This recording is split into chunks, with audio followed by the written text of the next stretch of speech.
Most organizations think deploy Copilot and suddenly they have an agentic workforce. They are wrong. Agents don't create discipline. They amplify whatever entropy already exists. Bad data, unclear ownership, and controls that only live in PowerPoint. So week 2 arrives, the first confident wrong answer hits the wrong audience, and adoption quietly dies. This is a 30-day roadmap that produces measurable outcomes, not a demo. 3 pillars in order: Copilot Studio orchestration first, Azure AI Search plus MCP grounding second, and Entra Agent ID governance third. And there's one design choice that prevents ghost agents later. It's coming.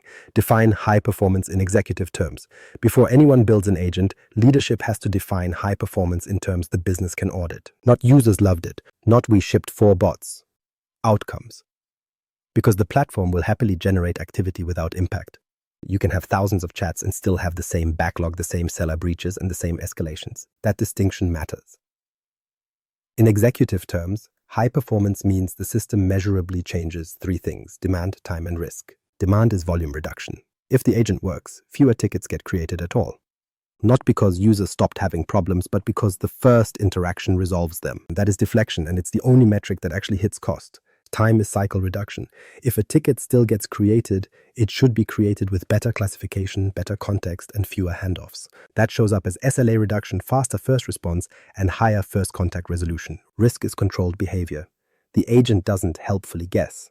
It either answers with grounded evidence or it escalates. And every action is attributable to an identity with an audit trail. So for a 30-day window, the KPIs have to be realistic, measurable, and tied to one domain. Here are targets leaders can sign their name to.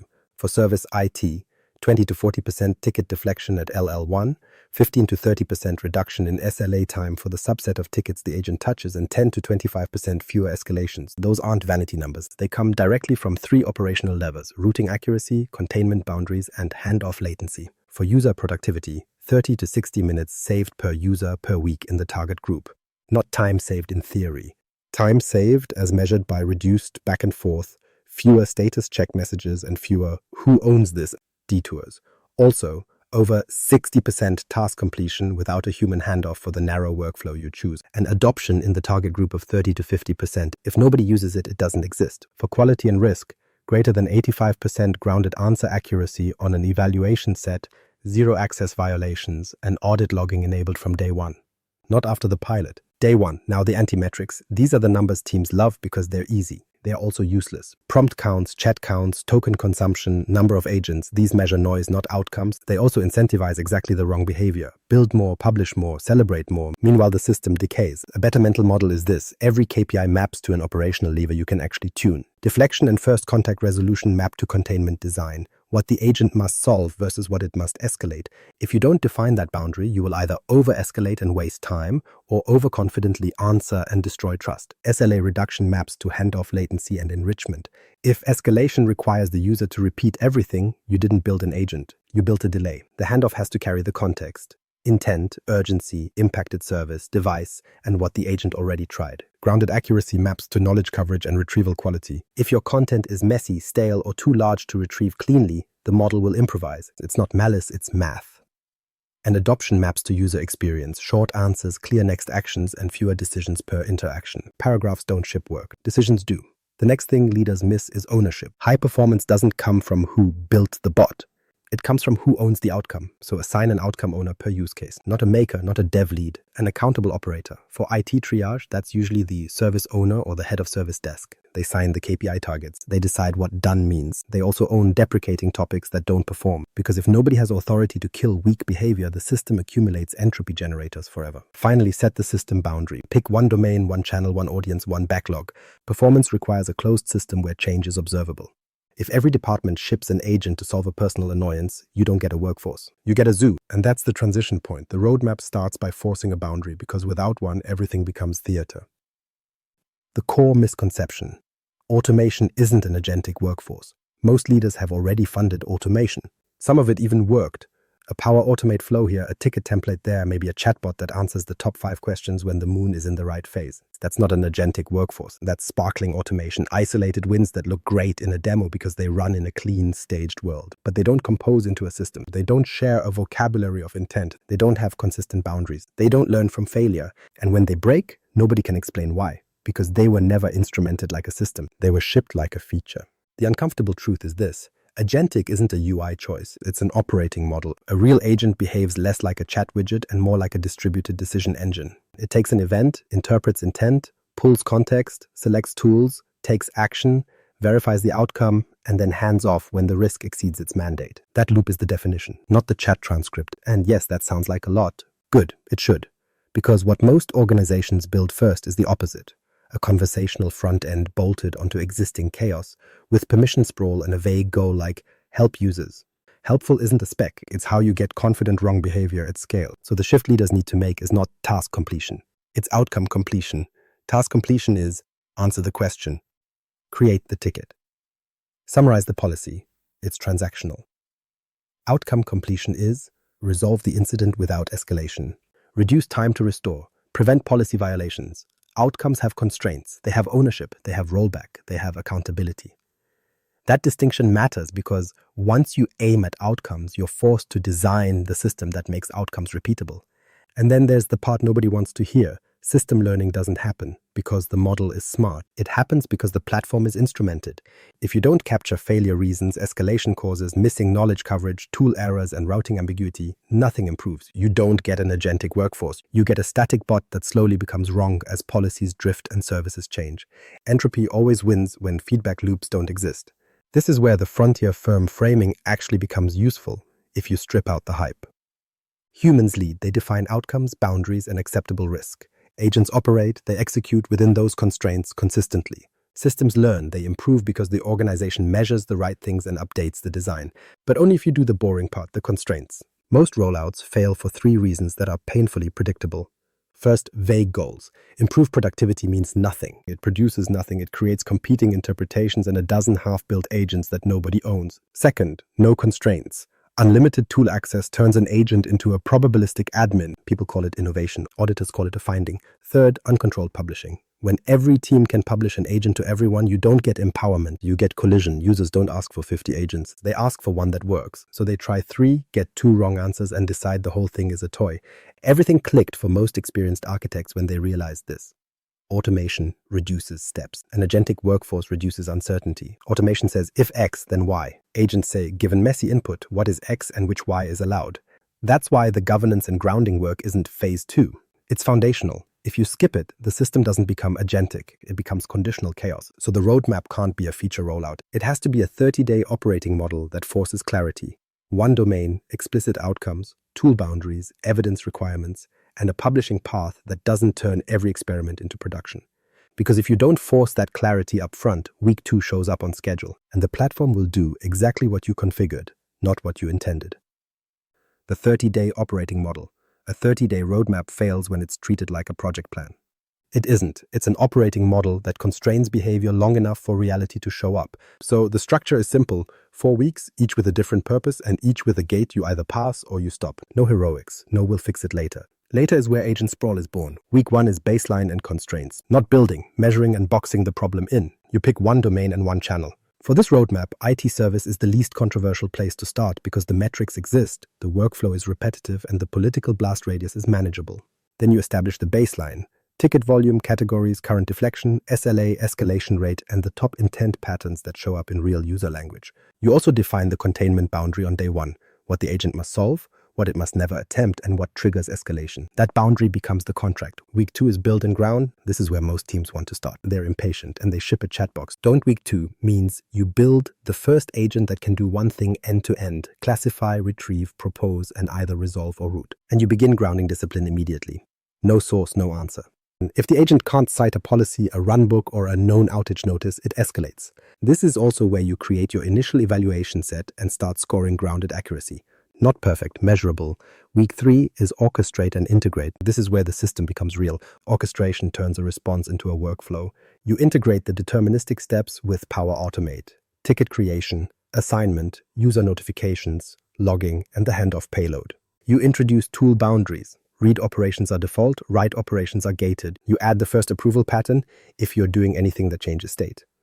And you begin instrumenting failure reasons so the system can improve without guessing. Week 4 is harden and scale. Hardening doesn't mean polishing the prompt, it means making the behavior survivable. You lock down publishing paths, verify logging, validate access boundaries, and run adversarial tests. Prompt injection, tool misuse, and helpful requests that should trigger escalation. You identify topics with high confusion and kill them. You finalize the lifecycle model, pilot, active, deprecated. And then you prepare the next domain based on what the metrics proved, not what leadership feels. Now, the work selection rule, because you can't do everything in 30 days, you choose processes that are high volume, low variance, and high friction. High volume means the savings show up quickly. Low variance means the intent space is stable enough to route reliably. High friction means people hate doing it and will actually use an agent that removes the pain. Password reset flows, access requests, how do I policy questions, common incident triage, service catalog routing, that class of work. And you define done in a way that prevents theater. Done means three things at once: measurable improvement, auditability, and safe rollback. If you can't roll it back, you didn't build a system. You built a liability. Measurable improvement means the KPIs moved for the slice of work you targeted, not anecdotes, not screenshots. Auditability means you can answer what did the agent decide, what sources did it use, what tool did it call, and what outcome occurred. If you can't reconstruct the decision, you can't defend it. Safe rollback means you can disable the agent or remove tool access without breaking the underlying process. That distinction matters because humans still need to work when the model misbehaves. Now, the governance move that prevents parallel chaos. Single intake, single backlog, single cadence. Every agent request goes through one intake path. One queue, one set of prioritization rules. Not because bureaucracy is fun, but because parallel agent building creates incompatible vocabularies and duplicated toolchains. That turns into conditional chaos faster than any threat actor. Cadence is also non-negotiable. A daily build loop for shipping small changes, a weekly governance review for permissions and publishing, and an end-of-week KPI check. If the metrics don't move, you don't scale, you fix. And that's the punchline of the operating model. The platform moves fast, but your organization must move deliberately, otherwise the system will drift, and it will drift away from your intent. Choose the first use case, IT ticket triage, as the entry pillar. If leadership wants a 30-day win that survives contact with reality, IT ticket triage is the entry pillar. Not because IT is special, but because IT has three things most departments don't: volume, instrumentation, and consequences. Tickets already have timestamps, categories, owners, and escalation paths. That means performance is observable, and when the system gets something wrong, the impact is obvious enough to fix quickly. It also wins politically. HR, finance, and legal are high-risk domains with high sensitivity and low tolerance for probabilistic behavior. IT service is still risky, but it's socially acceptable to iterate. People already expect a service desk to ask clarifying questions. They don't expect the payroll agent to take a guess. So the use case is not build an IT chatbot. The use case is ticket triage as a controlled decision pipeline.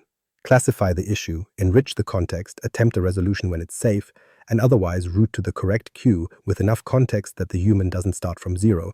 Here's the flow in plain terms. A user shows up with free text pane, Teams message, portal form, email. Pick one channel first. The agent's first job is intent classification. Not sentiment, not personality. What is this in operational terms? Password reset, VPN, Outlook, device compliance, access request, known outage. Something is broken with no signal. That classification determines everything downstream. Then comes enrichment. This is the part most teams skip because it's not shiny. The agent needs just enough context to stop wasting human time. Who the user is, what device they're on, what service they're touching, whether there's a current incident, and whether this is a repeat. If the organization has an ITSM platform, that's where the prior history lives. If the organization has a service catalog, that's where routing should land. If none of that exists, the agent doesn't magically create it. It just makes the absence visible. After enrichment, the agent makes the only decision that matters: resolve, route, or create. Resolve means the agent has a deterministic fixed path and the risk is low. Reset a password through an approved workflow. Provide a step-by-step runbook with citations. Confirm the user did it. Verify success. Close the loop. Route means the agent can't safely execute, but it can identify the right team and hand them a clean payload. The intent, the likely service, the urgency, the impact, the evidence, and what was attempted. Routing without payload is theater. Payload is where SLA actually improves. Create means the user insists on escalation, or the process requires a record, or the system detects risk. The agent creates the ticket with structured fields, not a copy-paste of the conversation. This is where Power Automate earns its keep. Create, assign, notify, and log. Deterministic steps stay deterministic. Now define the containment boundary up front. The agent must have a contract that says these are the things it is allowed to solve end to end, and these are the things it must never attempt.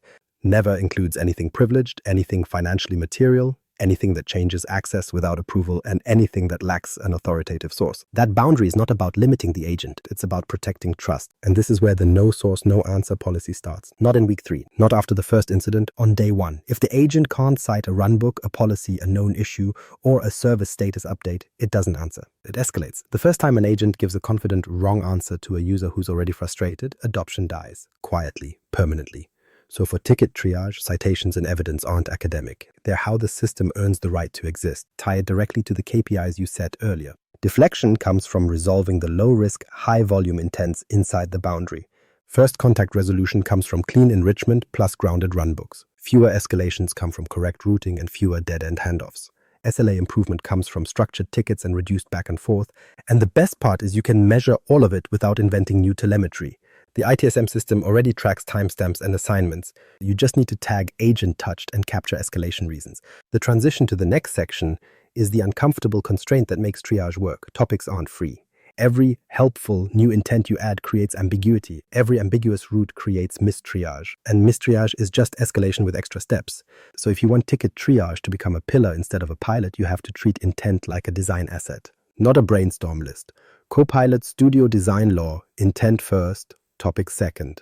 Copilot Studio encourages people to think in topics because topics are visible. They feel like progress. Click, name it, write a few trigger phrases, ship it.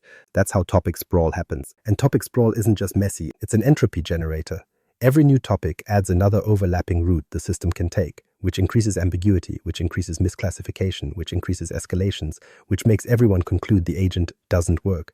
It does work. You just turned routing into a probabilistic game. So the design law is blunt. Intent first, topic second. Intent is the operational meaning behind the user's words. It's stable. Reset my password will still exist next quarter. Can't get into my account still maps to the same underlying outcome. Intent is what you can instrument and improve. Topics are just routing tables. They are implementation detail. That distinction matters because most organizations start by collecting departmental wish lists. We need a topic for VPN. We need a topic for printers. We need a topic for Teams. And then they create 100 topics that all trigger on the word can't, help, or not working. You didn't build coverage, you built collisions. So the first rule is to cap the initial intent space, 10 to 15 intents. Not because the rest don't exist, but because you need stability before you need coverage. In the first 30 days, you're proving that the system can classify and contain reliably, not that it can answer every question in the organization. Here's what those first intents look like in IT triage. Password and account access, VPN or remote access, email and calendar, Teams calling and meetings, device compliance, Wi-Fi, software install, access request, service outage check, and unknown issue as a controlled catch-all. That's enough volume to matter and enough clarity to tune. Now, how do you design intents without guessing? You use intent signals. And Copilot Studio gives you more signals than people use. The obvious signal is user language patterns, the phrases and synonyms people actually type. Not what IT calls it, what users call it. So my laptop won't connect is not 802.1x supplicant failure. You model the human input, then translate. The next signal is metadata. If you have a portal form, it might include service or category fields. If you have ITSM integration, you might have existing categories you can map to. These can reduce ambiguity, but only if your categories aren't garbage. If your ITSM taxonomy is 15 variations of other, the agent can't salvage it. Then there's channel context. A Teams message at 9 a.m. Monday is often, I'm stuck right now. A portal submission might be more structured. An email to a shared mailbox is often a dump of symptoms. Channel changes language. That means channel is part of intent detection, not just where you publish. Now, the part most people avoid, the fallback strategy. In Copilot Studio, fallback is not a safety net. It is a control surface. If you let fallback behave like, I'll try to be helpful anyway, you just build hallucinations into your routing layer.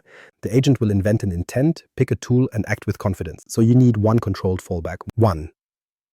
Fallback should do 3 things. In order, ask one clarifying question to force disambiguation, check for known outage or incident context, and then escalate with a structured payload if it still can't classify.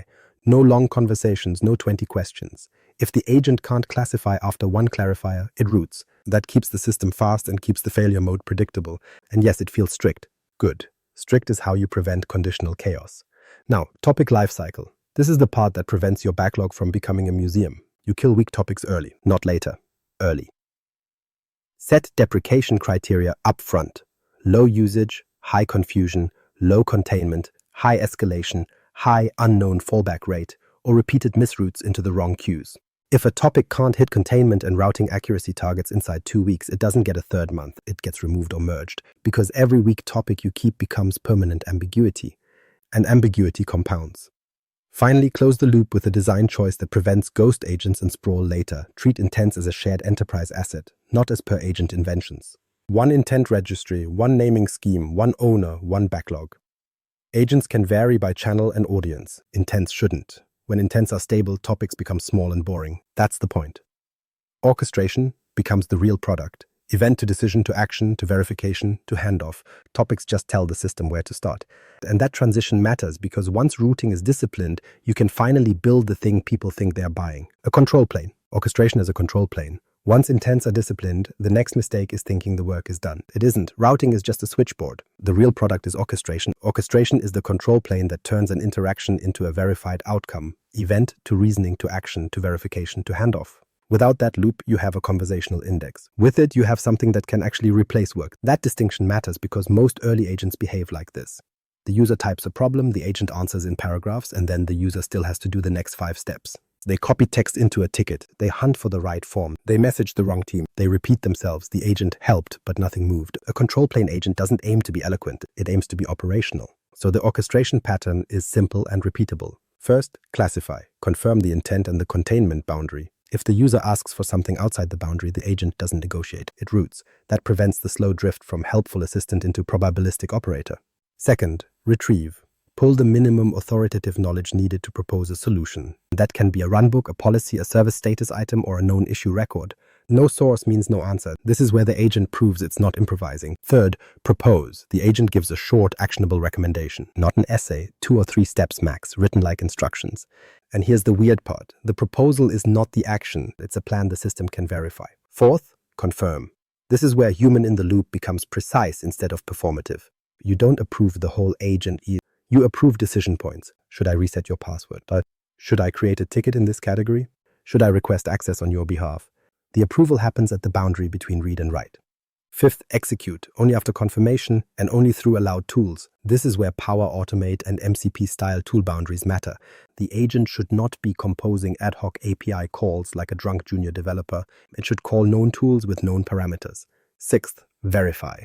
The agent checks whether the action worked. Did the password reset succeed? Did the ticket get created? Did the user confirm access is restored? Verification is where agents stop being theater and start being reliable. Seventh, handoff. If the agent can't resolve, it escalates with a structured payload. Intent, enriched context, sources used, steps attempted, and what it needs the human to decide. The human shouldn't read a transcript, they should read a case file. That's orchestration. Now the uncomfortable constraint, tool invocation boundaries. Every tool you connect is an entropy generator if you don't gate it. Start read-only, list, get, search, delay, create, update, delete. If you allow write operations on day 1, you're not accelerating delivery, you're creating an incident with better marketing. So implement a 2-tier tool policy. Tier 1 tools are read-only and safe. Check service status, search the knowledge base, look up ticket history, fetch device compliance state. These tools reduce uncertainty. They don't change state. Tier 2 tools are write actions and risky. Create a ticket, update a user attribute, grant access, reset credentials, trigger changes in downstream systems. These tools require explicit approval and stronger logging. Some require stronger authentication. The point is not to slow down. The point is to keep autonomy proportional to risk. Human in the loop also needs to be placed correctly. Approve everything is just a slow agent. Approve nothing is how you end up explaining to leadership why an LLM updated a production record. The control plane placement is approve at irreversible boundaries, right actions, privileged operations, external communications, anything financially material, anything that could become an audit question. Everything else should run. And here's why this improves adoption. Users don't want explanations. They want next actions. A good orchestration response looks like, I can do A or B. Here's what I found. Pick one. That turns chat into decisions. Decisions turn into outcomes. Outcomes are what executives fund. So by the end of this section, the system is no longer an agent that talks. It's a control plane that routes, acts, and verifies. But orchestration has a hidden dependency, and this is where most builds stall. Context enrichment. Because reasoning without context is just confident guessing.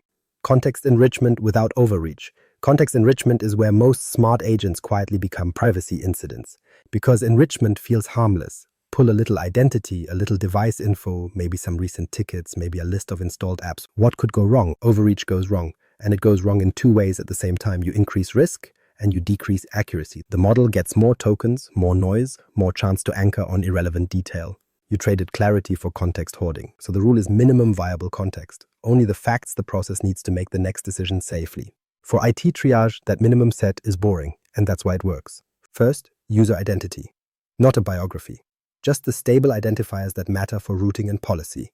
User principal name, department if it maps to support groups, location if it maps to service availability, and whether the user is privileged. Privileged users change the containment boundary. An agent can't treat a help desk admin like an intern with a locked-out mailbox. Second, device state. If the use case touches endpoint compliance, you need device ID, OS management state, and compliance status. You don't need a full inventory dump. The question is simple. Can this user do the thing they're asking for on the device they're using? Third, service context. Is there an active incident? Is the service degraded?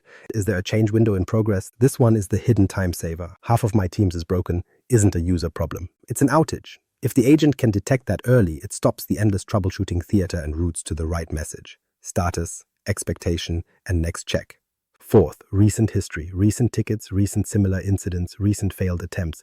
This is how you avoid retriaging the same person every week. But keep it tight. Last 5 tickets, last 7 days, same category. Anything beyond that becomes narrative, not signal.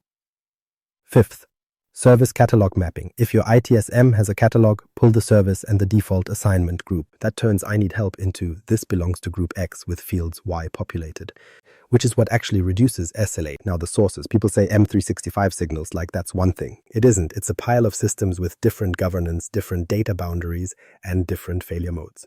Enrichment sources you can justify in an IT triage workflow are usually Entra directory attributes, device compliance signals from endpoint management, ITSM fields, and ticket history, and a curated service status source. In some orgs, that service status is in service now. In others, it's in a Teams channel post nobody owns. Either way, make it a source the agent can cite, not a rumor it repeats. And this is where the system law shows up again. Normalize inputs. If your taxonomy for service has 15 spellings of the same thing, enrichment will amplify the mess. The agent can only be as deterministic as the labels you feed it.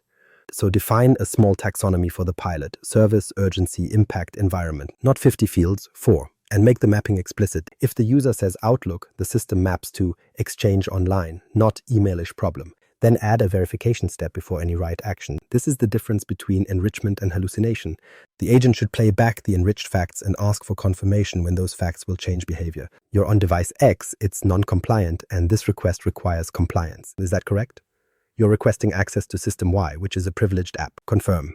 Verification doesn't mean you approve everything. It means the agent doesn't treat guest context as truth. Now, privacy. If you're tempted to pull HR attributes, manager chains, performance data, or everything in graph because it's available, stop. That's not enrichment. That's surveillance cosplay. The minimum viable context principle protects you because it forces a justification. What decision does this field influence? If the answer is none, the field doesn't belong in the agent. And yes, more context sometimes improves accuracy, but accuracy without boundary becomes a liability. The agent will learn to use data it shouldn't, and users will learn they can prompt it into revealing it. So keep enrichment tightly scoped, audited, and reversible. If a field becomes risky, remove it and the system still functions, because context is the hidden engine of orchestration. But the next failure mode is what happens when the agent has context, has a plan, and still answers wrong with confidence. That's grounding, and it kills adoption faster than any outage ever will. The failure mode that kills adoption: confident wrong answer. If you remember one thing about adoption, make it this: users will forgive "I don't know." They will not forgive "I'm sure," followed by being wrong. That's the failure mode that kills an agent program in week 2, because the first time an agent answers confidently and incorrectly, the user doesn't file a bug report. They don't politely provide feedback. They screenshot it, paste it into a Teams chat, and the story becomes Copilot makes stuff up. And once that narrative exists, every future success gets dismissed as luck. This is why grounding isn't an enhancement. It's a survival requirement. Grounding failures usually happen for 3 reasons. First, the agent answers from its general model knowledge instead of your enterprise truth. That's fine when the question is generic, and catastrophic when the question is policy, HR, security, or internal process. The model can sound correct while being wrong in exactly the ways that matter to auditors. Second, the agent retrieves the wrong document, not because retrieval is broken, but because your content is ambiguous. 2 similar policies: a stale runbook, a SharePoint page with 3 unrelated procedures jammed into one. Retrieval doesn't fix entropy, it indexes it. Third, The agent blends sources. It pulls one chunk from one doc, another chunk from another doc, and then stitches a reasonable answer that never existed. It feels helpful. It also becomes impossible to defend. So the control rule has to be explicit and enforced. Citations required for any non-trivial claim. Not citations are nice, required. If the user asks, "What's the VPN setup?" the agent can cite. If the user asks, "Can I access this customer dataset from my personal device?" the agent cites or escalates. If the agent can't produce a source, it doesn't answer, it routes. This is also where you separate knowledge from action. Answering and doing are different risk classes, and the platform won't keep them separate unless you design it that way. A grounded answer is read behavior. It's retrieval plus summarization with evidence. An action is write behavior. It's changing state in a system of record. You don't grant permissions because the agent wrote a persuasive paragraph. You grant permissions because a tool call executed under a constrained identity with explicit approval and a log you can defend. That distinction matters because many teams accidentally couple them. The agent answers, therefore it acts. That's how you end up with tool misuse driven by conversational confidence. Now define grounded accuracy because vague quality discussions turn into feelings. Grounded accuracy means, in a test set of real questions, the agent's answer is supported by the cited source, and the source is the correct source for that question. Not close, not sounds right, supported and correct. You measure it with sampling. You don't need a PhD evaluation framework to start. You need a fixed question set, the top intents, the top policies, the top runbooks, and the top known issue questions. You run them weekly, you score correct with correct citation, correct with wrong citation, incorrect with citation, incorrect with no citation, and escalate it appropriately. Your target in 30 days is greater than 85% grounded accuracy on that evaluation set. That's realistic if you constrain scope and enforce no source, no answer. And you categorize failure reasons because fixing the wrong thing wastes weeks. Missing doc, the knowledge doesn't exist in an indexable form. Wrong doc, retrieval pulled an adjacent policy, often because metadata is weak. Wrong inference, the agent made a leap the doc didn't support. Stale doc, the truth changed, the index didn't. Now the part everyone avoids until it hurts, red teaming prompts. Do it early. Not because you expect a nation-state attacker in week 1, but because normal users accidentally behave like attackers. They paste emails, they paste error messages, they paste internal links, and sometimes they paste instructions that conflict with policy. The model will try to comply. So your red team set includes prompt injection attempts, requests to ignore policy, requests to reveal sensitive data, and instructions to perform actions outside the containment boundary. You run them against the agent before you expand the pilot group. And the key is you don't treat failures as the model is dumb. You treat them as design signals, tighten boundaries, improve retrieval, add an escalation clause, remove an unsafe tool, because trust doesn't come from charm, it comes from predictable behavior. And grounding is what makes behavior predictable.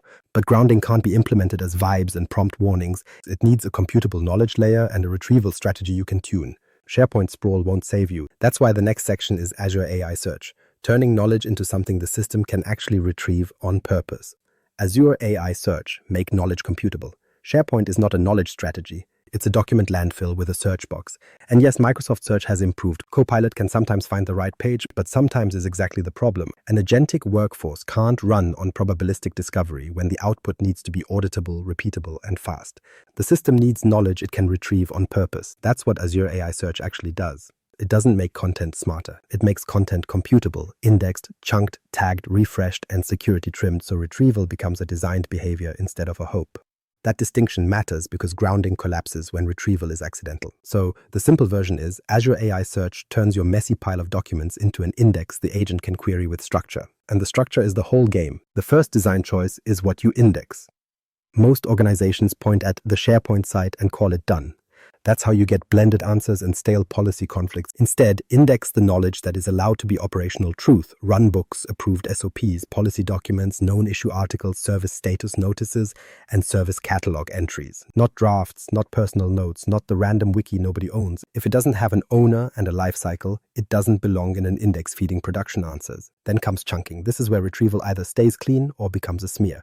Chunking is splitting documents into smaller pieces so the system can retrieve the exact part that answers the question. If your chunk is too large, the model gets an entire page with 3 procedures and it will blend them. If the chunk is too small, the model loses context and starts inventing transitions. The right answer is boring. Chunk by atomic procedure. 1 policy section per chunk, 1 runbook step sequence per chunk, 1 exception clause per chunk. The goal is not to index the doc. The goal is to index the decision unit. That's the atomic knowledge rule.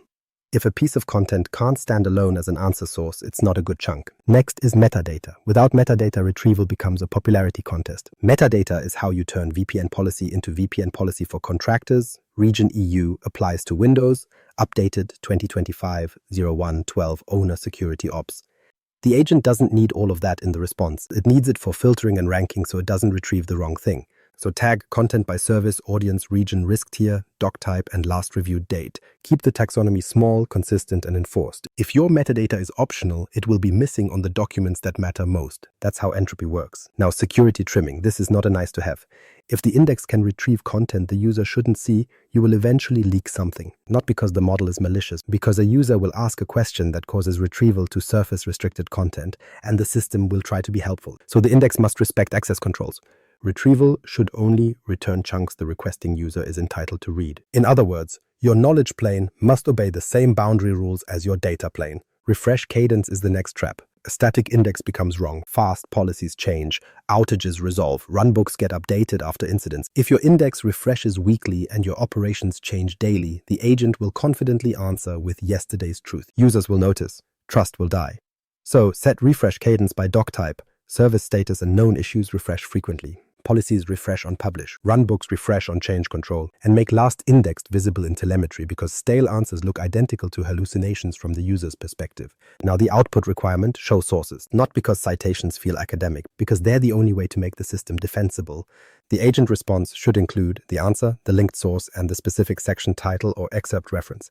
If the system can't provide that, it escalates. No source, no answer. That rule becomes enforceable when retrieval is a designed component. And here's the weird part. Once you implement Azure AI Search, you stop arguing about prompt quality as if it's the product. Prompts become thin glue. Retrieval becomes the product. Copilot Studio can sit on top as the orchestration layer, but Azure AI Search becomes the grounded knowledge backbone. It's how you make policy computable, not just searchable. But retrieval still isn't action. Knowing the right runbook step doesn't execute the step. Knowing which ticket category applies doesn't create the ticket. For that, you need tools that are predictable, governed, and reusable. That's where MCP shows up and why it matters more than most people want to admit. MCP, turning Copilot from chat into a system. Azure AI Search makes knowledge retrievable on purpose. Good. But the next failure mode shows up immediately. The agent still can't do anything predictable with that knowledge. It can explain a runbook, it can cite a policy, and then it stops, waiting for a human to carry the work across the finish line. That's where MCP comes in. Most people hear Model Context Protocol and think it's a developer convenience. It is not. In enterprise terms, MCP is a standard contract for tools, a predictable way for an agent to discover capabilities, call them, and receive structured results. Less bespoke glue, more reusable capability. And that distinction matters because without a standard tool interface, every agent becomes a one-off integration project. One bot talks to ServiceNow through a custom connector, another talks to Jira through a different pattern, a third one hits Graph with a different auth model. Over time, you're not building an agent ecosystem, you're building an integration junkyard. Okay, so basically, MCP makes tools legible to agents. A tool isn't just an API endpoint. A tool becomes name, description, parameters, and expected output. That's what gives the agent the ability to plan and execute in a loop without you hard-coding every branch. It's the difference between a human seeing a labeled button that says create ticket versus a human being handed a raw REST API spec and being told, figure it out. Now, why does that translate into fast ROI? Because MCP shifts effort from building new agents to reusing the same small set of enterprise tools everywhere. Build one good ticket create tool. Reuse it across IT triage, HR requests, access requests, and facilities. Build one service status lookup tool. Reuse it across every support experience. Build one KB retrieval with citations tool. Reuse it everywhere grounded answers matter. That's how you scale without multiplying chaos. But the uncomfortable truth is MCP also accelerates the risk you were already going to have. Because tools are authority. And when you give an agent a tool that can write, you've handed it a lever that moves production systems. So the design law for MCP in the first 30 days is strict. Read operations first. Write operations gated. Read, list, get search tools are where you start. They increase accuracy without changing state. Write tools, create, update, delete, only enter the system when you've already proven routing stability, grounding discipline, and logging. And even then, you gate them behind explicit approvals. This is not a philosophical stance. It's entropy management. Because the fastest way to create an agentic incident is to connect a write-capable tool with no lifecycle, no allow list, and no rollback. And yes, token sprawl becomes real here. API tokens, client secrets, and unmanaged credentials become shadow admin keys the moment they get copied into 3 environments and 10 agents. The organization forgets they exist until one expires, or worse, gets reused somewhere it shouldn't. So MCP governance starts with a tool allow list and a deny list. Allow list means only approved MCP servers and approved tools inside those servers. Deny list means explicitly block classes of tools you know you don't want. Delete operations, bulk updates, privilege grants, anything that changes identity, access, or finance without a human boundary. That's governance by design, not governance after cleanup. Now, how does MCP actually turn chat into a system? Because it creates a closed loop. The agent can reason, call a tool, read the response, validate it, and decide the next step. That loop is what makes an agent definition hold. Runs tools in a loop to achieve a goal. Without tools, the agent is a narrator. With tools, it becomes an operator. But only if the tools are predictable. So you keep tool descriptions short and specific. You don't expose 50 vaguely named operations and hope the model chooses the right one. That is just conditional chaos with better packaging. You expose a small, well-labeled toolset that matches your orchestration steps. Classify, retrieve, check status, create ticket, update ticket, notify user, request approval. And you instrument tool outcomes. Tool errors matter more than model errors because tool errors break workflows. Track which tool failed, why it failed, and what the agent did next. If the agent retries endlessly, you've built an infinite loop that burns budget and trust. Finally, the key design choice that prevents ghost agents later shows up again. Prefer reusable tools over reusable agents. Agents are experiences. Tools are capabilities. When you standardize tools, agents can stay small, domain-scoped, and disposable. When you don't, every agent becomes a fragile snowflake that nobody can maintain. So MCP isn't the cool protocol. It's the enforcement layer that makes tools composable, governable, and repeatable. Now that you have retrieval that's computable and tools that are standardized, you can finally connect the two into a real system. So next, it stops being theoretical. IT ticket triage end-to-end with Copilot Studio routing, Azure AI Search grounding, MCP tools for actions, and Power Automate doing the deterministic work. Demo Architecture 1. IT ticket triage end-to-end. Here's the end-to-end demo architecture that makes executives stop asking, so it's chat? And start asking, when can this hit production? The flow is intentionally boring because boring is how enterprise systems survive. Start with the user's issue, coming in through one channel. Pick Teams or a portal first, don't do all of them. Channel sprawl is just topic sprawl with better UI. The user types free text, VPN died, Outlook won't send, can't access SharePoint, whatever. The first step is intent classification in Copilot Studio. This is where your 10-15 intents actually earn their keep. The agent selects an intent and immediately applies the containment boundary tied to that intent. Then the agent enriches context, not everything. Minimum viable context, user identity, device compliance state if relevant, and service context like known outages. This enrichment should come from predictable sources. Entra attributes, endpoint management signals, and the ITSM ticket history. If the organization doesn't have those sources well defined, the demo still works. It just surfaces the real constraint. Your operations are not computable yet. Now the fork in the road, resolve, root, or create. Resolve means the agent can safely close the loop. This is where the grounded knowledge path triggers. It retrieves a runbook or known issue article and answers with citations. If the fix requires a deterministic step, like triggering a password reset workflow, that step should not be done by reasoning. It should be done by a tool call. In this demo, Power Automate handles that deterministic execution. The agent proposes the action, confirms with the user at the right boundary, then Power Automate executes and logs. Root means the agent can't solve, but it can root cleanly.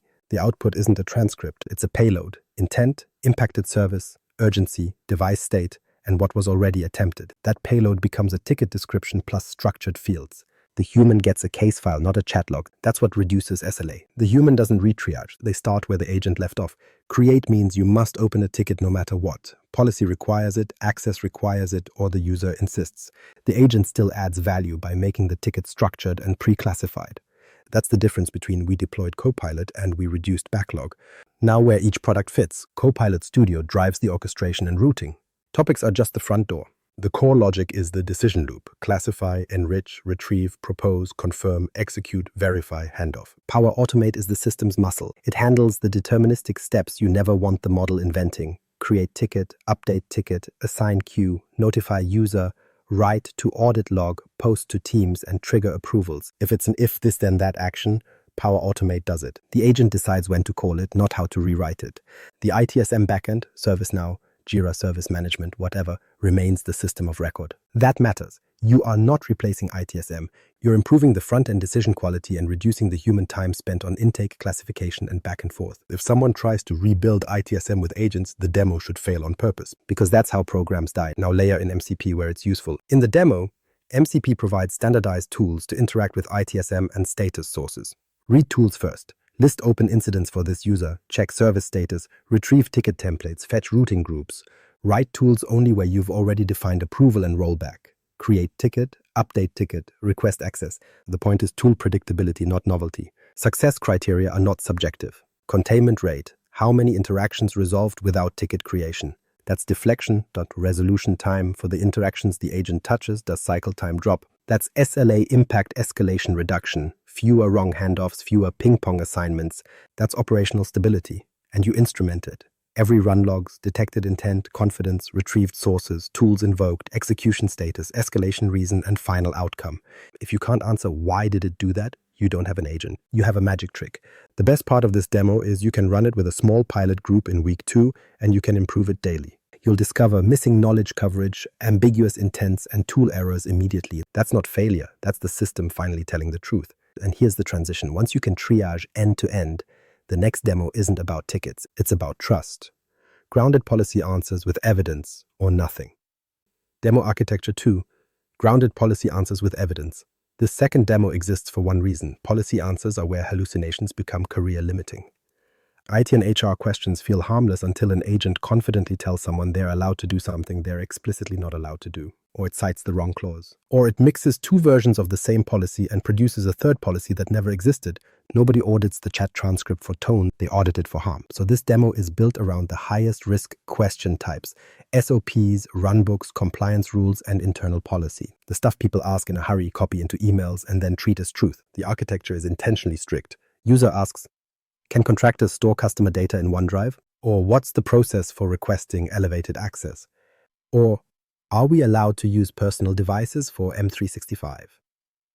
The agent's first behavior is not to answer, it's to classify the question type and set the response mode. If it's policy or compliance, the agent goes into evidence mode. Retrieve first, cite always, and refuse to speculate. Now the backbone, Azure AI Search as the source of truth, not SharePoint search, not I think I saw a doc.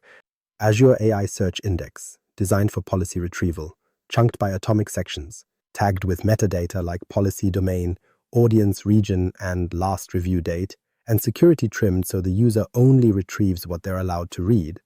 The retrieval step pulls the top chunks that match the question.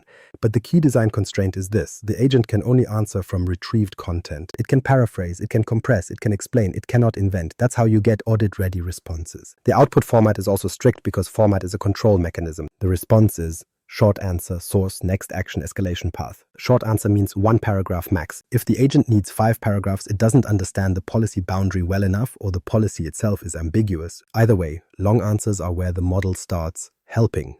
Source means the exact document and section with a link if your environment allows it. If there are multiple sources, the agent lists them explicitly and calls out the conflict. It does not blend them. Next action means the operational step the user should take. Submit request via this form. Open a ticket in this category, use this approved storage location, or escalate to security ops. Policies without next actions don't reduce work, they create more meetings. Escalation path is the final safety valve. If the question involves exceptions, regulatory jurisdiction, or privileged access, the agent routes. It doesn't negotiate policy exceptions in chat. Now the inevitable reality, policy conflicts. You will have them, every enterprise does. 2 docs disagree, one is newer, one is unofficial, one has the right title but the wrong audience. The system needs a conflict strategy that doesn't rely on trust the model. So the demo includes conflict handling rules. If 2 policies conflict, the agent answers conflict detected, cites both, and escalates to the policy owner. That escalation payload includes the retrieved chunks and the reason the system flagged ambiguity. You don't hide the mess, you surface it. If the doc is outdated, the agent says it's outdated, cites the last reviewed date, and escalates. Stale truth is not truth. And if the index doesn't contain the answer, the agent refuses. No source, no answer. The refusal is not, I'm sorry. It's operational. I can't find an approved source. I can open a ticket to the policy owner and include your question. Now measuring accuracy, because this is where most teams lie to themselves. You build an evaluator set, a fixed list of real policy questions that matter. Then you score failures with a taxonomy, missing doc, wrong inference, stale doc, or conflict. That taxonomy matters because each failure has a different fix. Missing doc is content work, wrong doc is metadata or chunking, wrong inference is response constraints, stale doc is lifecycle governance. And the demo closes with the proof point your stakeholders actually care about. You can show the evidence trail. Every answer has citations, every escalation has a reason, every I don't know becomes a backlog item to improve knowledge coverage. That's the difference between Copilot answered a question and the organization can trust what it answered. Demo Architecture 3. Approvals via Teams adaptive cards. This third demo is where the agentic workforce stops sounding like marketing and starts looking like a control system, because approvals are the moment an agent either earns trust or becomes a liability. Most organizations try to handle risk with a generic human-in-the-loop rule.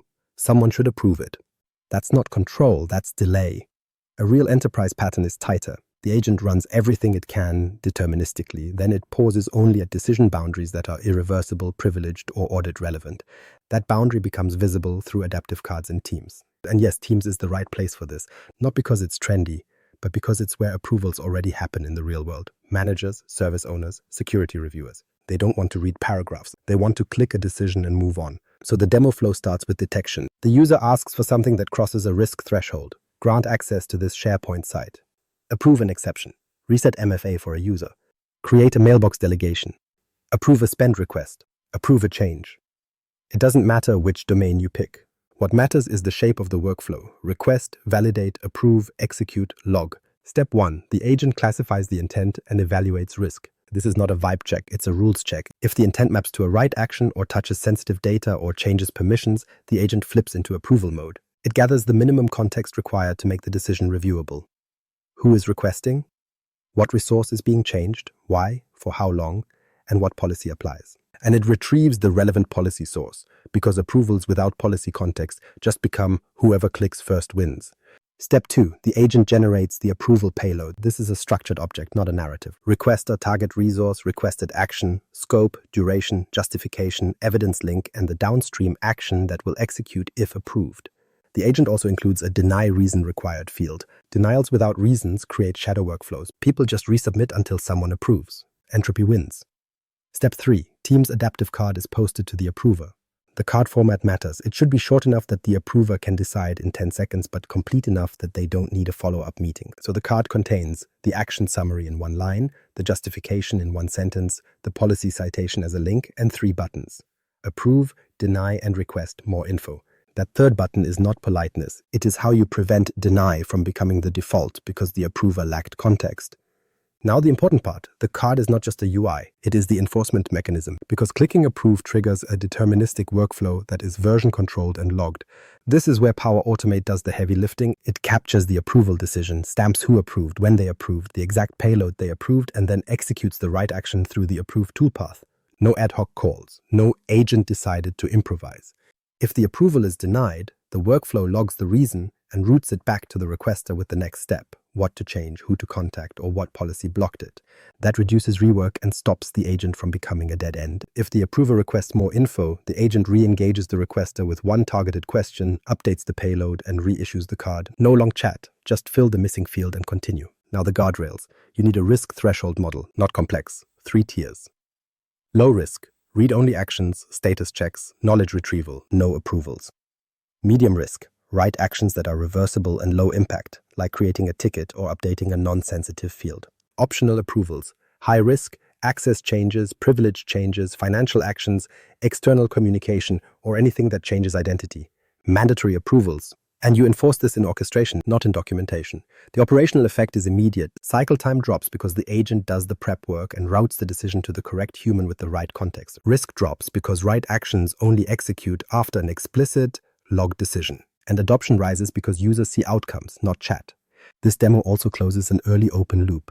The design choice that prevents ghost agents later is the same choice that makes approvals work. Put decision boundaries in the system, not in the slide deck. Agent sprawl is predictable. Design for it up front.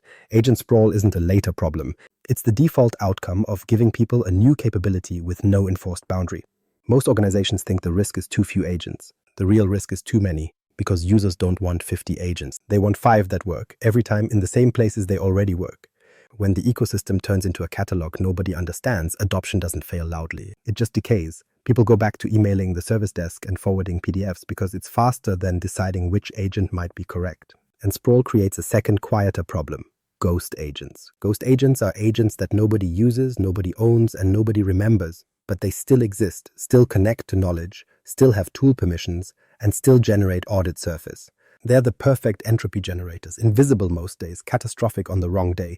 So if leadership wants scale without liability, the program has to treat sprawl as inevitable and design for it upfront. Start with the uncomfortable truth: self-service agent creation is not democratization. It is distributed risk creation. And the platform will happily allow it because platforms optimize for capability, not for your audit findings. That distinction matters. So the first control is a catalog discipline that feels boring and saves the program. Every agent needs a name that describes an outcome, an owner that signs the outcome, a business sponsor that signs the risk, and a lifecycle state that reflects reality. Pilot, active, deprecated, retired. Not V1 and V2 and test final. Lifecycle state isn't a label, it's a policy trigger. Pilot agents can't publish broadly. Deprecated agents can't receive new users. Retired agents lose tool access and knowledge bindings. If those transitions don't remove capability, they aren't lifecycle states. They're stickers. Next, adopt a reuse strategy that prevents the agent for everything pattern. The right reuse unit isn't the agent, it's the tool.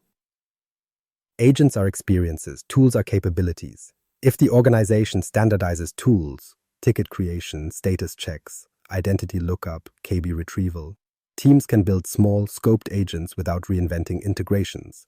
If the organization tries to standardize agents, it builds brittle monoliths that nobody trusts and everybody forks. Forking is how sprawl becomes permanent. So the rule is, prefer reusable MCP endpoints and flows over reusable agents. Build once, reuse everywhere. Then control publishing. This is the simplest governance posture that still allows innovation. You can build, but you can't publish. People can prototype in a constrained environment. They can test with themselves. They can even share inside a small group. But the moment an agent becomes enterprise-facing, it enters a publishing workflow with review gates, data sources, tools, write permissions, grounding strategy, telemetry, and owner assignment. If you don't separate build from publish, you'll never catch sprawl. You'll only discover it when the CEO asks why there are 3 VPN helpers and none of them agree. Now define the retirement policy before you need it. This is where programs usually lie to themselves. We'll clean it up later. They won't. Retirement needs automatic triggers, low usage over a time window, high escalation rates, repeated incorrect routing, missing owner, missing sponsor, or tool access that no longer matches the approved pattern. When a trigger hits, the owner gets a review task: improve, merge, or retire.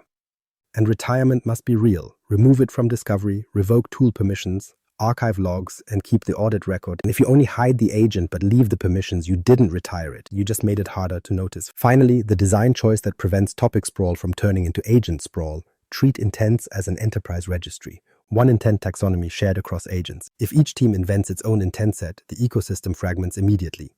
Password reset becomes account unlock, becomes login problem, becomes access issue, and now routing quality collapses across every agent. The user doesn't care which team built it. They care that the system behaves consistently. So make intent a shared asset, make tools reusable, and make publishing gated. That's how you get scale without panic. Because the platform will not stop you from creating entropy. You have to Entra Agent ID, identity for non-humans. Once agent sprawl becomes visible, most organizations reach for governance as paperwork, a spreadsheet, a review meeting, a naming convention, and a promise to be careful. That is not governance. That's documentation of drift.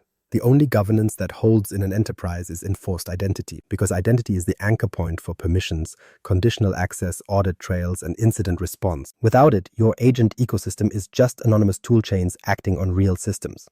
So Entra Agent ID matters for one blunt reason: agents become actors. Actors need identities.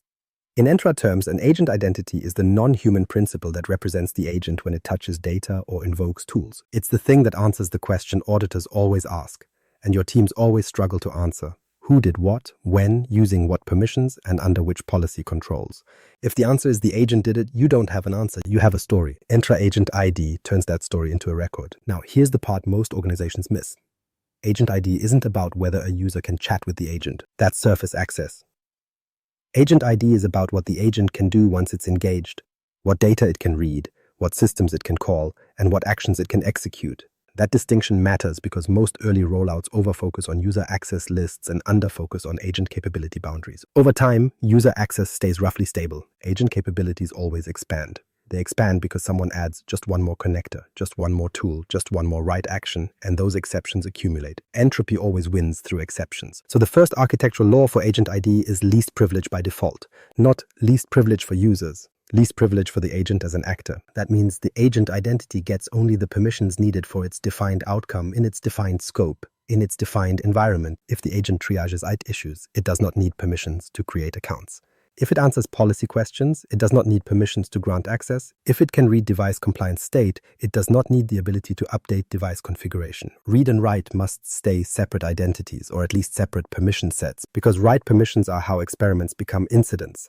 Next, conditional access becomes your control surface. Most people treat conditional access as user security. In architectural terms, conditional access is an execution policy layer for identities. If the agent identity exists, you can constrain when and where that identity can be used. Restrict to compliant devices, restrict to trusted locations, restrict session behavior, and block high-risk sign-in conditions. This is how you stop toolchains from becoming shadow admins. And you don't wait until after the first scary incident. You design the baseline policy the same way you design the agent. Start restrictive, then loosen with evidence. Now, the thing leadership actually cares about isn't the identity object, it's the audit anchor. Agent ID gives you a stable principle that shows up in logs across the stack. Entra sign-in activity where applicable, Power Platform activity, tool invocation, approvals, ticket creation, and downstream system changes. When something goes wrong, you can trace the chain. Without that, you're debugging a ghost. And this is where the escalation model becomes real. Privileged actions require stronger boundaries than normal actions. So your orchestration needs a privileged tier model. Standard actions run under the base agent identity. Privileged actions either require step-up authentication, explicit approvals, or a separate privileged agent identity that can only be used through an approval workflow. You don't let the same agent casually move from reading a runbook to changing access controls. That's not autonomy. That's uncontrolled privilege drift. Finally, Agent ID is how you make ownership enforceable. Earlier, the system required every agent to have an owner and a sponsor. Agent ID ties that to an identity lifecycle. When the owner changes roles, the sponsor changes, or the agent gets deprecated, you can change access, rotate secrets, revoke permissions, and retire the identity. That's what stops ghost agents from retaining power after everyone forgot they exist. So the simple version is Entra Agent ID makes agents accountable. And in enterprise systems, accountability is the only thing that scales. Because as soon as non-humans can act, you're no longer managing chatbots. You're managing identities with tools. Governance that doesn't kill innovation. Most leaders hear governance and picture a committee that meets monthly to approve nothing. That's not governance. That's delay disguised as control. Real governance is a design constraint that lets building happen fast while keeping the blast radius small. So the program starts with a posture that feels restrictive but actually accelerates delivery. Retrieval only first, then controlled write operations. Retrieval only agents are where innovation should be cheap. They read approved knowledge, cite sources, and escalate when they can't. That gives you immediate deflection and reduces human workload without risking state changes in downstream systems. And it trains your organization on how to build with discipline, content ownership, metadata, evaluation sets, and no source, no answer. If you can't govern retrieval, you have no business governing actions. Then you introduce write operations as a gated capability, not a default feature. Create ticket, update ticket, trigger an approval, send a templated email. These are controlled actions with audit logs and rollbacks. Anything beyond that, privilege changes, access grants, deletions, lives behind higher gates or separate identities. Autonomy expands only when observability proves it's safe. Now, the scaling mechanism is environment strategy. Not because Power Platform needs more environments for fun, but because environments are your safety lanes. You need 3 lanes and they are not optional. Lane 1 is personal productivity. This is where experimentation lives. People can build, test, and learn. They can't publish broadly. Tool access is minimal. Knowledge access is constrained. The purpose is skill building without enterprise liability. Lane 2 is departmental. This is where teams solve real workflow problems with a bounded audience. Publishing is limited to the department or group. Tool access expands, but only to approved connectors and MCP tools. This is where you prove adoption without creating global sprawl. Lane 3 is business critical. This is production, ALM exists, dev, test, prod separation exists, owners exist, sponsors exist, audit logging is on, tool allow lists are enforced. And if an agent touches sensitive data or performs right actions, it passes review gates before anyone outside the build team can use it. That lane structure is how you scale without turning every cool idea into enterprise risk. Now for the part that makes or breaks governance, data boundary enforcement. DLP and connector policies aren't paperwork. They're the only thing standing between useful automation and accidental data exfiltration. If a builder can casually connect an agent to a personal mailbox, a consumer storage service, and a high-trust internal system in the same flow, you didn't build an agent platform.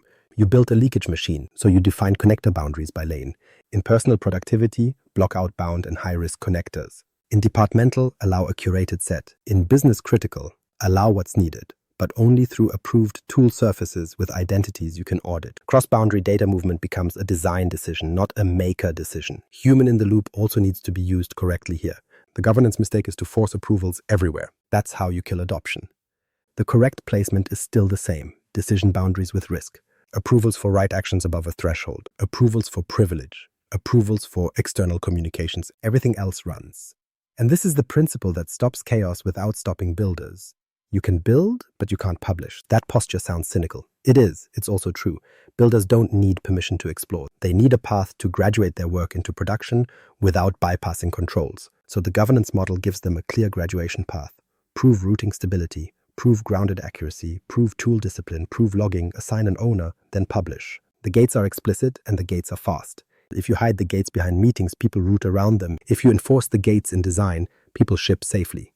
Governance that doesn't kill innovation is simple. Constrain where agents can act, constrain what they can touch, and make publishing the only real checkpoint.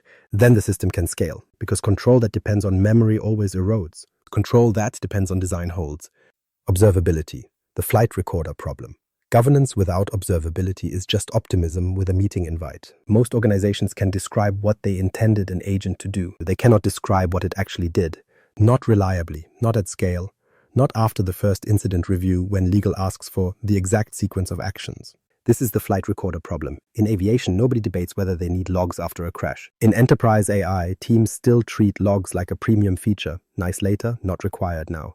That's how you end up with agents that can act but can't be explained. And an agent that can't be explained is an agent you can't defend. So observability becomes the third pillar of control alongside grounding and identity. It is what makes intent enforceable over time. Start with the minimum, decision logs, not chat transcripts, decision logs. A transcript tells you what the user said. It does not tell you why the agent chose an intent, why it called a tool, why it escalated, or why it refused. You need a record of the agent's decision points, classification result, confidence, retrieved sources, tool calls attempted, tool results, verification outcomes, approvals requested, approvals received, and the final disposition. That means every meaningful step produces a log event you can query, not an export you have to dig up later, a queryable record. And yes, the platform gives you pieces, Power Platform admin views, agent registries, Purview DSPM for AI, and Defender signals.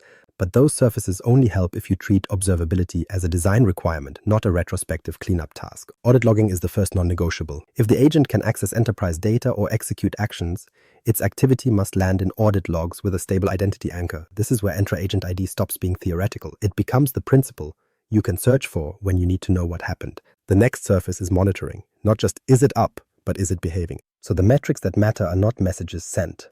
They are operational outcomes, containment rate, how often the interaction ends without a human, escalation rate, how often it punts to a human, and why. Escalation reasons, missing knowledge, out-of-scope request, tool failure, policy restriction, low confidence or user frustration, grounded coverage, which intents have strong sources and which ones are running on vibes. Tool error rate, which tools fail, how often and at what step. Handoff latency, how long it takes from escalation to a ticket created, assigned, and acknowledged. And here's the weird part. Observability is also a content strategy. If your top escalation reason is no source, that isn't a model issue. That's a knowledge gap you can fix. If your top failure is wrong source, that's metadata and chunking. If your top issue is tool failed, that's integration reliability. In other words, telemetry becomes your backlog. Now connect this to real enterprise monitoring surfaces, because this has to live somewhere. Agent registry is your inventory view. What exists, who owns it, what it connects to, and what lifecycle state it's in. If you can't list your agents, you can't govern them. Sprawl always hides in what you don't inventory. Purview DSPM for AI gives you posture signals, where sensitive data shows up in prompts and responses, which agents interact with it, and what risk patterns are emerging. That's how you stop the "we didn't know Copilot could see that" conversation before it turns into an incident. Defender for AI signals give you threat-focused telemetry, injection attempts, anomalous behavior, suspicious tool usage patterns, and abnormal access. Not because your users are attackers, but because your environment will eventually contain attacker-like behavior. Normal usage generates weird inputs. Malicious usage generates targeted ones. Both need detection. But none of those surfaces matter if you don't operationalize them. So the practice is simple: weekly failure review, not a quarterly steering committee. A weekly 30-minute review of the top failures, top escalations, and top incorrect answers. You take the top 5 issues and you adjust one of 3 things: intent routing, knowledge indexing, or tool boundaries. Then you run the evaluation set again. That loop is what turns an agent from a demo into a system. And one more thing, make rollback real. If you publish an agent update and containment collapses, you need a path to revert behavior quickly. Observability tells you it collapsed. Release discipline lets you undo it. Without both, every improvement attempt becomes a production gamble and teams stop shipping. So the law for observability is blunt. If you can't replay the agent's decisions, you don't have control. You have an experiment running in production, and experiments always drift. The good news is this is solvable in 30 days if you treat it as part of the product, not an accessory. Because once you can measure, you can govern. And once you can govern, you can scale without guessing. Now the roadmap stops being conceptual. Next, day-by-day actions, the gates, and the exact work that turns all of this into a working enterprise system. Days 1-10, build the first working system. Days 1 through 10 aren't for vision decks. They're for forcing a working system into existence with constraints tight enough that it can't lie to you. Days 1 and 2, pick the use case, lock the KPI targets, and draw the escalation boundary in ink. You're not selecting AI opportunities. You're selecting one operational flow where deflection and cycle time can move inside 30 days. IT ticket triage wins because it's measurable, high volume, and politically survivable. Then you set targets that can't be gamed. 20 to 40% deflection for the chosen intake channel, 15 to 30% SLA reduction for the subset of tickets the agent touches, and 10 to 25% fewer escalations caused by misrouting. You also define the hard line, what the agent must never do. Anything involving access grants, privilege changes, or policy exceptions escalates by design. No debates later. The agent doesn't try. It routes. Days 3 through 5. Design the intents and topics, then implement the fail-safe behaviors. This is the week where topic sprawl either starts or gets prevented. You create 10 to 15 intents, not departments, not everything users might ask, stable intents that map to a containment boundary. For each intent, you write 3 things: success criteria, allowed actions, and escalation triggers. If you can't express those in one screen of text, the intent is too broad. Then you implement fallback. One fallback. Fallback is not be helpful. Fallback is controlled uncertainty. Ask one clarifying question, then escalate. If your fallback tries to answer anyway, you're building confident wrongness into the core. And you set kill criteria now, not after the pilot embarrasses you. Low usage, high confusion, high escalation rate, low containment. If a topic fails, it gets merged or retired. Dead topics aren't harmless. They create ambiguous routing forever. Days 6 through 8, implement orchestration and enrichment. Connect ITSM with deterministic automation. This is where you build the actual loop. Classify, enrich, retrieve, propose, confirm, execute, verify, handoff. The orchestration lives in Copilot Studio because you need a control plane, not just a chat interface. The enrichment is minimal. Identity, device state, if relevant, recent incidents, and service status. Don't hoard context. Context hoarding becomes privacy risk and retrieval confusion. Then you connect your ITSM system with Power Automate, not because it's pretty, but because it's deterministic. Ticket creation, assignment, notifications, and logging belong in a workflow engine, not in an LLM's improvisation. At this stage, tool discipline matters more than cleverness. Start read only where possible. Check service health, list known incidents, pull user ticket history. If you must write, keep it reversible. Create a ticket, add a note, post an update. Anything privileged waits. Days 9 and 10. Pilot users, create an evaluation set, and baseline containment and accuracy. Pick a small pilot group that represents real usage, not enthusiasts. You want normal people with normal impatience. Give them one clear instruction. Use this for these issues, and if it escalates, that's expected. Now build the evaluation set. This is not test cases. It's a fixed list of the top questions and intents the agent must handle. VPN access, password resets, device compliance questions, known outages, ticket status, and basic how-to procedures. You run the same set every week to see drift, and you measure 3 numbers immediately: containment rate, escalation reasons, and grounded accuracy for anything that produced an answer with a source. If you don't have sources yet, you still measure refusal correctness. Did it escalate when it should? Now the gate to proceed. You do not advance to days 11 through 20 because the team feels good. You advance because the system meets 3 conditions: measurable lift against the baseline, no access violations, and logging turned on with traceable outcomes. Lift means The pilot produced a real reduction in human touches for the selected intents, even if it's small. No access violations means the agent didn't retrieve restricted content or execute actions outside boundary. Logging means you can explain every escalation and every tool call. If you can't pass that gate in 10 days, the program doesn't need more features. It needs tighter scope, because the first 10 days are about proving the system boundary holds. Once it does, you're allowed to solve the next problem, trust at scale. And trust only comes from grounding plus tool discipline, enforced relentlessly. Days 11 to 20 ground, stabilize, and reduce entropy. Days 11 through 20 are where most programs either become a system or become a clever demo that everyone quietly stops using. Week 2 proved you can root and contain within a boundary. Now you have to make the answers defensible, the tools predictable, and the failure modes measurable. This is the phase where entropy shows up as small exceptions. And small exceptions are how agent programs die. Days 11 through 13, build the Azure AI Search index and make the chunking strategy non-negotiable. You're not connecting SharePoint, you're building an operational knowledge index. So you start by choosing what qualifies as truth. Approved runbooks, SOPs, known issue articles, and policies with owners. If it's a draft, it doesn't go in. If it's ownerless, it doesn't go in. If it changes without change control, it doesn't go in. Then chunking, don't overthink it. The unit of retrieval is the decision unit. One procedure, one exception clause, one policy section. If your chunk contains multiple outcomes, you've created ambiguity on purpose. Metadata follows: service, audience, region, risk tier, and last reviewed date. Make metadata mandatory in the content pipeline, because optional metadata is metadata that won't exist where you need it. Finally, design refresh cadence like you mean it. Policies refresh on publish. Known issues refresh frequently. Runbooks refresh on change. And you keep last indexed, visible in telemetry, because stale answers and hallucinations look identical to the user. Days 14 through 16, integrate MCP tools in read-only mode and enforce no source, no answer. This is where programs get tempted to move fast by making the agent do things. Don't, not yet. Start with MCP tools that only read, check service health, list known incidents, look up a user's open tickets, retrieve a service catalog entry, pull a ticket template. This makes the agent more accurate without letting it change state. And it gives you tool telemetry without operational risk. Then you enforce the grounding rule with teeth. If the response is non-trivial and there's no retrieved source, it refuses and escalates. Not a friendly guess, not based on my knowledge. A controlled refusal with an escalation path. This is also where you explicitly separate knowledge from action. The agent can answer from grounded content. The agent can propose an action, but execution only happens through a tool call and only after you hit a decision boundary. That separation is what stops helpfulness from becoming unauthorized change. Day 17 and 18, add approvals for write actions and introduce adaptive cards. Now you're allowed to add write tools, but only inside a governed pattern. Propose, confirm, approve, execute, log. Pick 1 or 2 write actions that are low risk and reversible. Ticket creation is the obvious one. Updating a ticket with context is another. Anything involving identity, access, finance, or deletion stays out. Adaptive cards in Teams become the approval surface because they force clarity.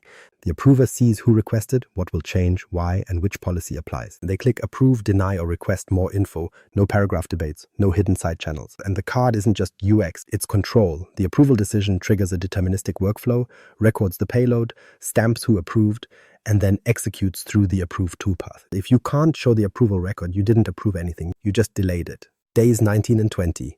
Red team prompts, injection tests, and tighten fallbacks. This is where you stop pretending users behave nicely. You test prompt injection. You test instructions that try to override policy. You test ignore previous instructions patterns. You test misleading inputs designed to force retrieval of restricted content. You test social engineering prompts that try to get the agent to generate an action it should never take. And you don't treat failures as model problems. You treat them as boundary problems. If the agent retrieved the wrong content, fix chunking and metadata. If it answered without sources, tighten the response policy. If it tried to call a write tool when it shouldn't, tighten orchestration. If it got stuck in tool retry loops, add hard stop conditions and escalation triggers. Now, the gate to proceed into days 21 through 30 is strict because this is where scale becomes liability. You proceed only when 3 conditions are true. Grounded accuracy in your evaluator set is above 85%, routing stability holds under real usage, and escalation rates are trending down for the right reasons. Not because the agent refuses everything, because it retrieves correctly, cites correctly, and escalates only at real boundaries. Once you pass that gate, you're ready for the final phase. Scale without panic. That means identity alignment, publishing discipline, and lifecycle controls that stop the ecosystem from rotting the moment it grows. Days 21-30 scale to a workforce without creating a liability. Days 21 through 30 are where leadership usually ruins the win. Week 1 and 2 produced a working system boundary. Week 3 proved grounding and approvals. Now leadership sees momentum and asks for more agents across more domains, more connectors, more autonomy, more channels. That request is how liability gets invited into production. So this final phase is not build more. It's make the first one survivable, then expand with discipline. Days 21 through 23. Align the agent with enterprise identity and least privilege. This is where Entra Agent ID stops being conceptual and becomes a dependency. The agent needs a stable identity anchor for audit, conditional access, and incident response. That identity also forces the uncomfortable question: what permissions does this agent actually need? And what permissions did it accidentally inherit because someone clicked allow all? So you do a least privilege review as a gate, not as a cleanup task. You separate read capability from write capability. You keep write actions behind approvals. And if the agent touches sensitive systems, you apply conditional access constraints that match reality, restrict where the identity can be used, restrict session behavior, and block high-risk sign-in conditions. This is where you prevent the classic failure. A helpful agent becomes a privileged actor without anyone explicitly deciding it should. Days 24 through 26, production ALM and controlled publishing. If the agent is business critical, it doesn't ship like a maker project. You enforce dev, test, and prod separation so you can change behavior without gambling in production. You publish through a controlled path so builders can't accidentally make something global. You lock down who can update the production agent, and you keep rollback real. If containment drops or escalations spike, you revert and investigate. No hero debugging, no late-night prompt edits in prod. And you formalize the you can build but you can't publish posture into a workflow. Publishing requires a named owner, named sponsor, tool allow list confirmation, grounding policy confirmation, and audit logging verification. Not to slow teams down, to keep the system deterministic as it scales. Days 27 and 28. Rollout to a target group with adoption tied to workflows, not training theater. This is where most orgs waste time. They run a Copilot training, teach people how to prompt, and then wonder why adoption stalls. People don't adopt prompts, they adopt outcomes. So you roll out by workflow. You put the agent in the channel where the work already starts. You give users 3 things: what issues it handles, what it will escalate, and what evidence it will show when it answers. That's it. Then you measure real usage, task completion without handoff, containment rate, and escalation reasons. If adoption is low, you don't fix it with more training. You fix it by tightening routing, shortening the answer format, and adding the next action buttons that remove friction. Days 29 and 30. Executive readout and the next 90-day plan. The executive readout isn't we built an agent. It's KPI deltas, risk posture, and operational truth. Show the baseline and the change, deflection, SLA impact, escalation reduction, and time saved. Show grounded accuracy and the evaluator set results. Show audit readiness, logging enabled, tool usage tracked, approvals captured, and identity anchored. Then show what you refuse to do, on purpose. No custom LLMs, no broad write permissions, no uncontrolled connectors, no agent sprawl. Executives need to hear that restraint created the result, because the instinct will be to remove restraint next quarter. Finally, define exit criteria before you declare victory. Success is measurable ROI plus audit-ready telemetry plus lifecycle controls that prevent sprawl. If any one of those is missing, you didn't build an agentic workforce. You built a short-lived demo with a future incident attached. And the last transition is the simplest truth in the entire roadmap. Agents don't scale because they're intelligent. They scale because you made their decisions enforceable. Conclusion. The law: replace work, don't imitate chat. The law is simple. Copilot succeeds when orchestration replaces work, grounding enforces truth, and identity enforces boundaries. Everything else is just sparkling automation. If you want the next step, listen to the next M365 FM episode on building an enterprise agent catalog that prevents sprawl without stalling delivery. Subscribe for more uncomfortable architecture truths about Entra, Copilot Studio, and the systems that quietly break when governance stays optional.